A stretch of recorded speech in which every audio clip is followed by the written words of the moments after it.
السلام علیکم، میں ہوں رضوان اشرف۔ پاکستان میں 27ویں آئینی ترمیم آ چکی ہے اور اس کے اوپر جو اپروو کرنے کا پروسیس ہے وہ جاری ہے۔ ہفتے والے دن، سیٹرڈے والے دن، چھٹی والے دن آپ کہہ لیں کہ اس کو پہلے کابینہ سے پاس کیا گیا، منظور کیا گیا، اور شہباز شریف کو باکو سے، آذربائیجان سے باقاعدہ طور پر ٹیلی فون، یہ ویڈیو لنک کے ذریعے سے وہاں پر چیئر کرنی پڑی کابینٹ میٹنگ، اور ان کی صدارت میں کابینہ کا اجلاس ہوا۔ وہاں پر انہوں نے منظوری دی، اس کے بعد سینٹ کے اندر، اس کے بعد قومی اسمبلی، اور اس کے بعد صدر سے اس کو منظور کر لیا جائے گا۔ اب اس کے اندر جو اہم ترین ترامیم ہے وہ ایک تو 243، جس میں army chief general Asim Munir کو کمانڈر ان چیف یا کمانڈر آف ڈیفنس بنا دیا گیا۔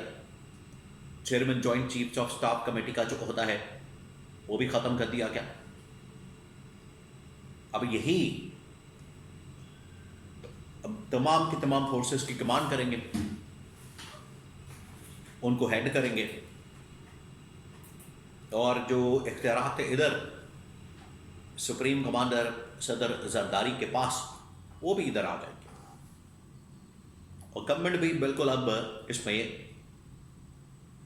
ایک ربر اسٹمپ کے طور پر کام کرے گی، تعیناتیوں کے حوالے سے ایکسٹینشن اور باقی معاملات کے اوپر۔ ایک طرف یہ ترامیم کی گئی ہے، دوسری جانب عدلیہ کے اندر بھی ترامیم کر دی گئی ہے۔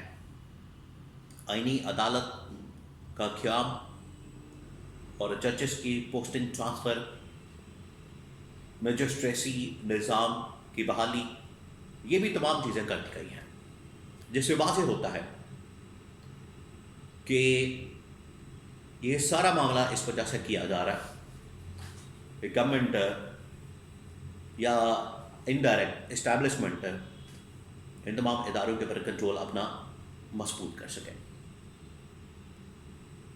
اس کے اوپر ایک بڑا ہی کسی نے زبردست جملہ کہا کہ ملک کے اندر پھر جمہوریت کو، آئین کو، قانون کو لپیٹ دیا جائے، اور یہاں پر خلافت کا نظام قائم کر دیا جائے، اور جنرل عاصم کو پہلا خلیفہ مقرر کر دیا جائے۔ آپ کو پتہ ہے ماضی کے اندر اس طرح کی بڑی باتیں ہوتی رہیں۔ ضیاء الحق کو بھی امیر المومنین بننے کا بڑا شوق تھا، کسی زمانے میں نواز شریف کو امیر المومنین بننے کا بڑا شوق تھا، تو یہ ان کو شوق رہتا ہے اقتدار کا، طاقت کا، پاور کا۔ اب یہ جو ترامیم کی گئی ہیں، اس کا امپیکٹ کیا ہوگا، اس کے اثرات کیا ہوں گے،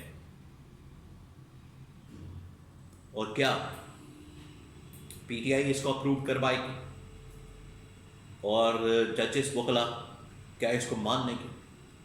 اس کے بارے میں کچھ انالیسس اور کچھ اہم ترین معلومات میں آپ کے ساتھ شیئر کرتا ہوں۔ دیکھیں، آج وہ حقیقت سامنے آ گئی جس کو بند کمروں کے اندر بیان کیا جا رہا تھا، بتایا جا رہا تھا، بند کمروں کے اندر اس کے اوپر بات ہو رہی تھی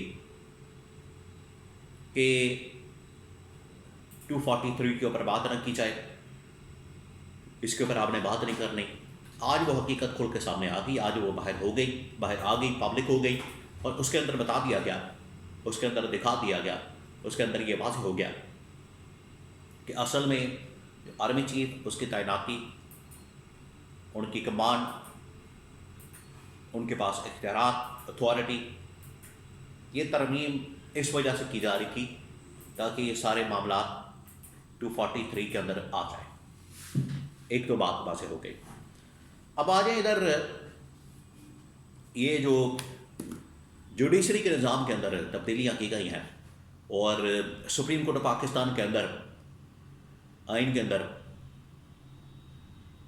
عدلیہ کے متعلق جو ترامیم کی گئی ہے، ان کا کیا مقصد ہے؟ پہلے ہی 26ویں ترمیم کے اندر آئینی عدالت کا معاملہ موجود تھا، لیکن اس کو پاس نہیں کیا گیا، اور اس کی جگہ ان لوگوں نے کیا کیا؟ آئینی بینچ بنا دیا کہ کچھ لوگوں کے تحفظات ہیں، کچھ جماعتوں کے تحفظات ہیں، لہٰذا آئینی عدالت کی بجائے آئینی بینچ بنا دیا جائے. آئینی بینچ بنا دیا کیا؟ اب آئینی بینچ بھی اسی طرح سے سہولت کاری کر رہا تھا. ابھی آپ کو پتہ ہے 26ویں ترمیم کا معاملہ آئینی بینچ کے سامنے زیر سماعت ہے، وہاں پر کیس کی سماعت ہو رہی ہے. ابھی تک اس کا فیصلہ نہیں ہو پایا تھا کہ بیچ میں 27ویں ترمیم آ گئی. اب پکڑ گئی یہ سارا معاملہ آئینی عدالت کے پاس چلا جائے گا. وہ بینچ بھی ختم ہو گیا، وہ سماعت بھی فارغ ہو گئی. یعنی آپ اندازہ کریں کہ ملک کے اندر کیا ہو رہا ہے. ایک چلتا کیس جو ہے وہ فارغ ہو جاتا ہے، ایک ترمیم آتی ہے کیس فارغ، وہ بینچ بھی فارغ، کیس بھی فارغ، ججز بھی فارغ، وہ کارروائی بھی فارغ، سب کچھ فارغ ہو گیا. اب اس کا نام و نشان نہیں ہوگا اور پتہ بھی نہیں چلے گا کہ وہ کیس کہاں گیا، کدھر گیا اور اس کے اندر کیا کچھ ہوا. اب لگتا ہے کہ سارے معاملات چلے جائیں گے آئینی عدالت کے پاس، اور آئینی عدالت کے لیے انہوں نے وہاں پر ایک بلڈنگ بھی بنائی جا رہی ہے. اس بلڈنگ کے اندر آئینی عدالت بنا دی جائے گی، سارے ججز ادھر چلے جائیں گے اور یہ سارے معاملات ہوں گے. یہ تو بڑا واضح ہو گیا. لیکن اس میں اب وکلاء اور وہ ججز، بلکہ اس میں ایک اور بڑی انٹرسٹنگ بات ہے، جو اس وقت موجودہ چیف جسٹس ہیں جسٹس یحییٰ آفریدی، وہ بھی بالکل فارغ ہو گئے. اب ان کے پاس بھی کرنے کو کوئی کام نہیں ہوگا سوائے اس کے کہ طلاقوں کے کیس یا پلاٹوں کے کیس چلا لیں. اس کے علاوہ ان کے پاس کوئی کام نہیں ہوگا. یا ججز جو بچیں گے آئینی عدالت کے علاوہ، ان کے پاس دعا یا بد دعا کا ہی اختیار ہوگا. اس کے علاوہ ان کے پاس ساری پاور ختم ہو جائے گی. ایک اور جو ترمیم کی گئی اس میں وہ ہے اسقط نوٹس کی، کہ اب کوئی چیف جسٹس اسقط نوٹس نہیں لے سکتا. اور مسئلہ ان کا ادھر ہی ہے، وہ ادھر یہ بھی پھنسے ہوئے ہیں کہ اب کوئی اسقط نوٹس نہیں لے گا، کوئی اب وزیر اعظم کو گھر نہیں بھیج سکے گا، کوئی ان کی چھٹی نہیں کرا سکے گا، ہسپتالوں میں نہیں جا سکے گا، اسقط نوٹس نہیں لے سکے گا، وہ یہ نہیں کر سکے گا، وہ نہیں کر سکے گا. یعنی ان کی سہولت کاری کی جائے تب ان کو قبول ہے. ان کی سہولت کاری نہ ہو، ان کے خلاف فیصلے آئے، جہاں پر ان کے خلاف مقدمات چلیں، وہ ان کو قبول ہے. یہ ہے اصل میں ٹوٹل معاملہ ان کا. تو ملک کے اندر انہوں نے جو جھاڑو پھیرا ہے آئین کے اندر، اور جو اس کے ساتھ کھلواڑ کیا ہے، جو ان لوگوں نے ماسی بیڑا بنا دیا ہے، وہ اب آپ کے سامنے کھل کے سامنے آ گیا.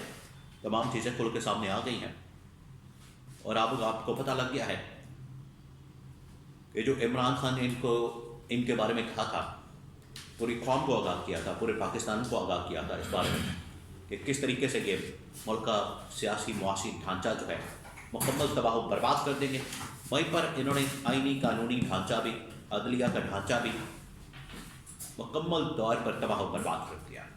اور اس کی عملی پریکٹیکل اگزامپل یہ 27ویں آئینی ترمیم کی شکل میں سامنے آئی ہے.